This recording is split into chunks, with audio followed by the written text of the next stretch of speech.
il nous faut réaliser qu'il y a l'union de l'esprit et de la matière.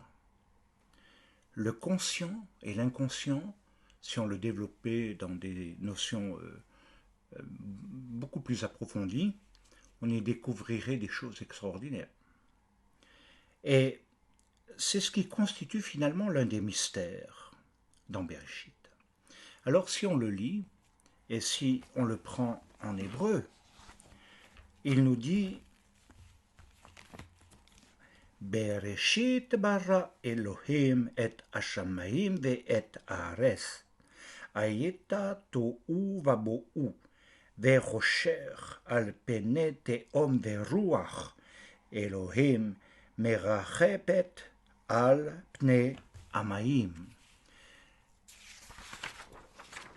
Le verset 6 de ce chapitre 1 dit Vayomer Elohim vehi rakia. Ah, rakia, on reviendra là-dessus.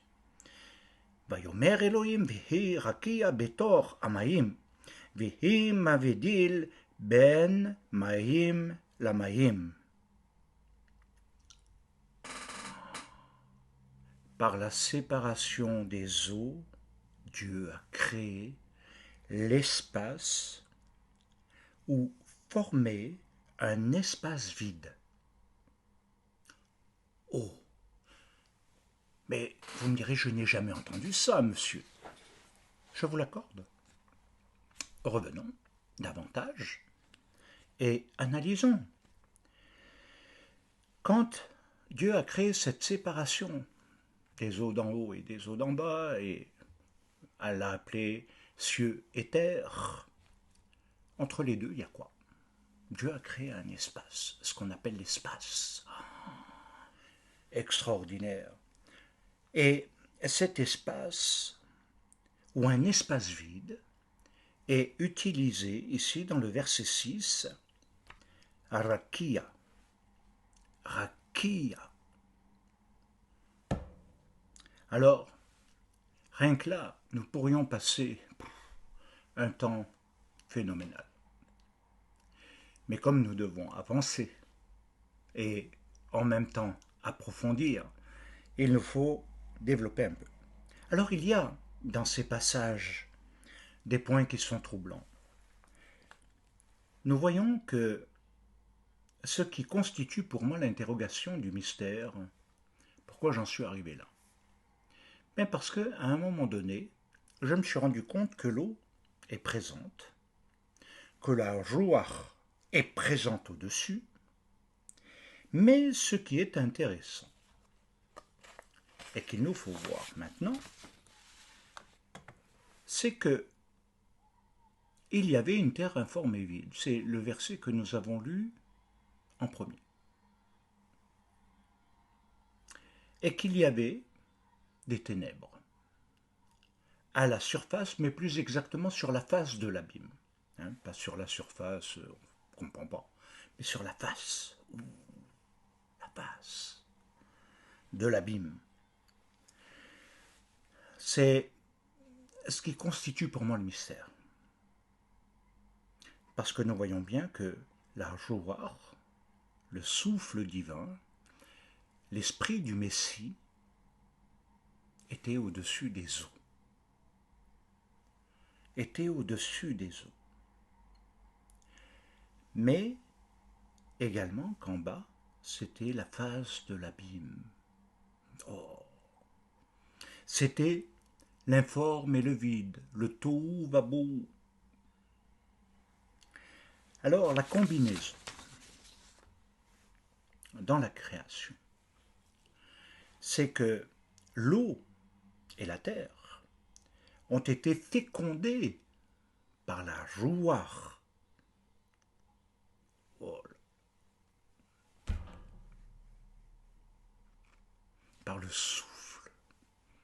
Tout à coup, les choses se sont organisées.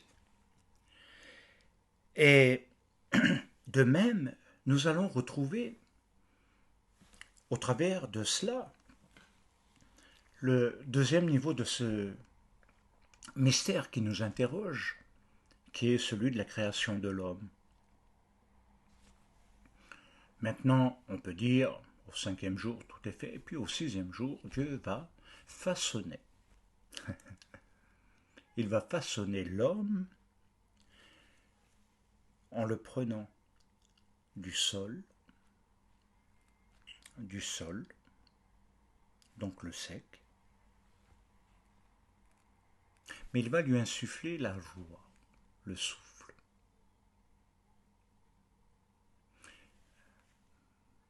Et c'est ce qui va devenir l'âme vivante, une âme de vie, un être vivant, un être de la terre et un être spirituel. Le naturel et le spirituel, de la terre aux cieux. Nous retrouvons ces trois éléments. L'eau, les cieux, la dimension spirituelle de l'homme, l'esprit, l'âme. Nous trouvons le niveau du sec, la terre, et le niveau le plus fondamental, le souffle de vie. Alors, bien-aimés, l'homme, nous le savons, étant lui-même ces trois éléments. L'homme, dans son organisme, contient beaucoup d'eau. Un peu comme la terre. Il y a beaucoup d'eau par rapport au sec. Beaucoup d'eau. Et nous avons aussi le lieu sec qu'on appelle le corps. Mais ce n'est pas ce qui donne la vie. C'est le fait qu'il y a un troisième élément qui amène un peu tout cela à se relier, c'est le souffle divin.